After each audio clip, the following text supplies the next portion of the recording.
Have you noticed something about the most beautiful homes right now? Not the expensive ones, the aspirational ones. The ones people photograph and dream about. For 15 years, so many of them looked in a certain way. Clean surfaces, quiet rooms, almost nothing on the walls. Minimalism. And it was genuinely beautiful. Well done, it still is. But something is shifting. And I think it's worth understanding.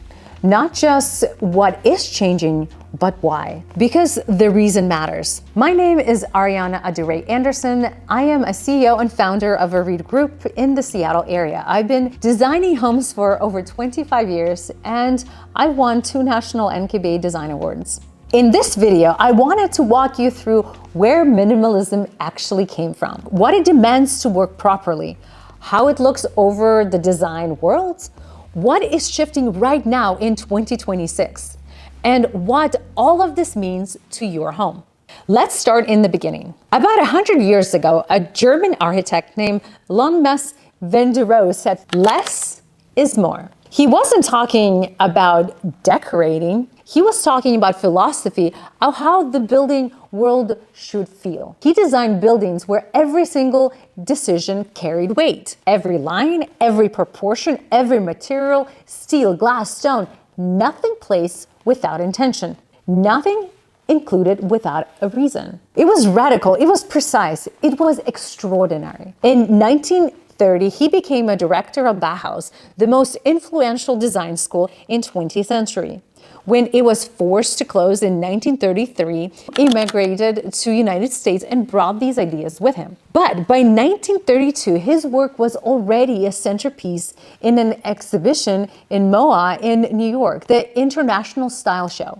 It brought his ideas to a completely new audience: the architects, the designers, educators, people who would spend decades teaching these principles to the next generation. Less is more became the movement, not a trend, a movement. For decades, minimalism stayed in serious design circles. It required deep understanding, precision execution, the kind of materials and craftsmanship that most residential projects could support, because real minimalism is genuinely hard to do. When you remove everything from a room, what remains is to be extraordinary.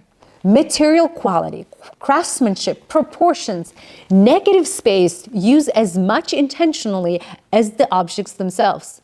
There is nowhere to hide. A flat slab, glass fireplace only works when the stone is something exceptional. Flat panel cabinetry only feels luxurious when every finish and edge is flawless.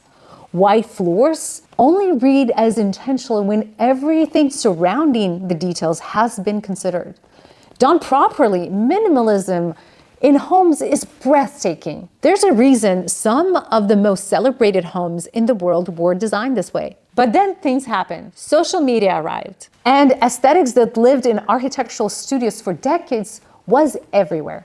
Instagram, Pinterest, interior design blogs with millions of readers, white kitchens, Scandinavian living rooms, empty surfaces with single-placed objects, clean spare rooms with light coming through a bare windows. It felt modern, it felt safe. And then came Marie Kondo. Her book sold 11 million copies in 40 countries. Her Netflix series grew her followings for nearly 70%. She gave minimalism vocabulary to the entire world. For 15 years, the question wasn't whether your room had enough in it.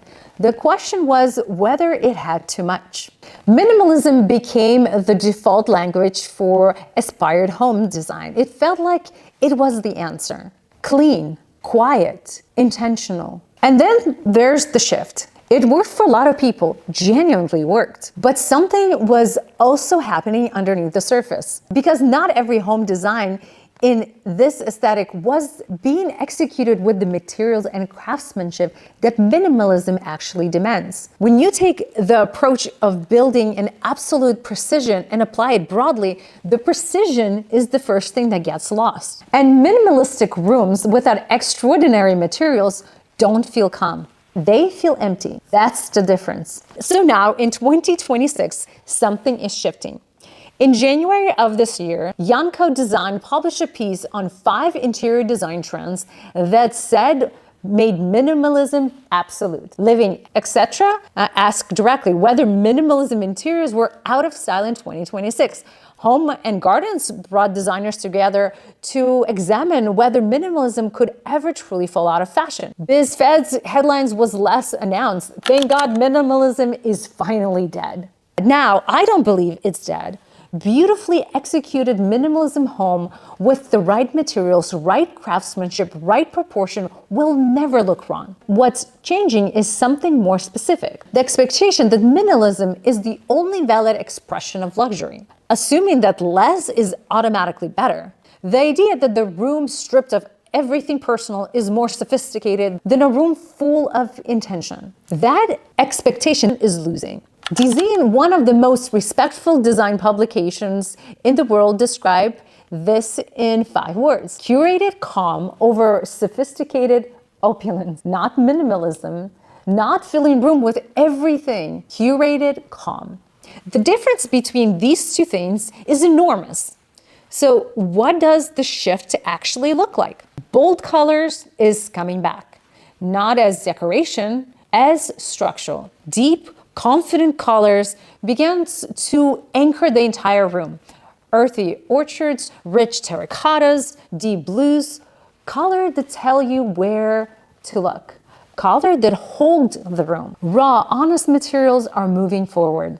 Lime wash plastered, hand-worked metals, natural stones. Aged wood with visible grain, materials that show how they were made. Not surface manufactured to look perfect. Things that are real. Warmth is being brought back deliberately. Textured layers, object with a story. A room that feels different depending on where you sit in it. Geometry is softening. Gentle curves along straight lines. Arched doorway, rounded furniture, forms that feel comfortable to be around. And personal pieces are becoming the point, not collections purchased together.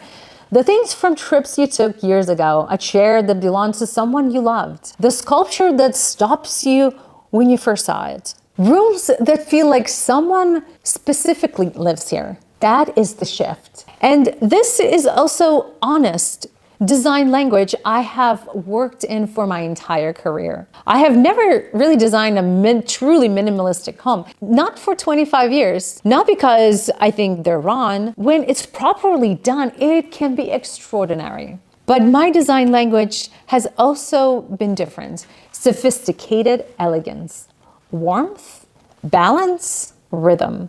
I believe a true beautiful home in 2026 is personal. It is collected pieces, things that exist because they carry meaning, not because they were purchased to fill a space. It's warmth and inviting, and yet it's completely together. You could have chairs from entirely different collections in the same room, different eras, different aesthetics, and with the right balance and rhythm between them, they belong together. It's not chaos. It's a room that knows itself. The test I use for every room I design is simple. Does the room feel like it belongs to a person living in it? Not to a designer, not to a magazine, to a person who will walk into it at the end of a long day. That's the feeling we're all searching for. So if your home currently leans toward minimalism, I'm not telling you to change everything, but if it feels a little cold, a little distant,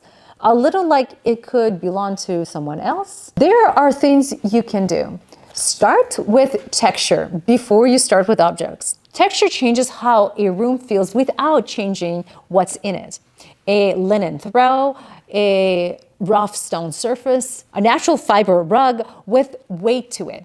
You are not adding more things, you are adding depth. Then bring in one piece that is purely yours, not designed for a room, not chosen to match anything, something personal, something that actually means something to you. Warm your lighting. Trade a single overhead source for a lamp at an eye level. Warm tone bulbs, multi-source lights at different heights, lighting that creates intimacy rather than exposure. Let one surface be imperfect. Lime washed wall reclaims shelf with a visible history, something that wasn't manufactured to look flawless. The room does not have to be pristine to feel expensive. It needs to feel considered. And choose one color you actually love, not a whole palette, one decision. A chair, a piece of art, one wall. Something that says, this room is mine. The goal is not more, the goal is yours. Design has always been reflective of where we are in a culture. For 15 years, we simplified, we cleaned, we chased calm through subtraction. And there was something true to that. Clarity, focus, the discipline of resistance. But people are beginning to want something different. Homes that feel like them. Warm, personal, together. Not a showroom, not a magazine spread, a home. And I think when that's done well, with rhythm and balance and intention, that's one of the most beautiful things design can do. If this gave you something to think about for your own space, I'd love to hear from you. Tell me in the comments, does your home feel like you right now? Or is there something you've been wanting to add but holding back? I'll see you in the next one.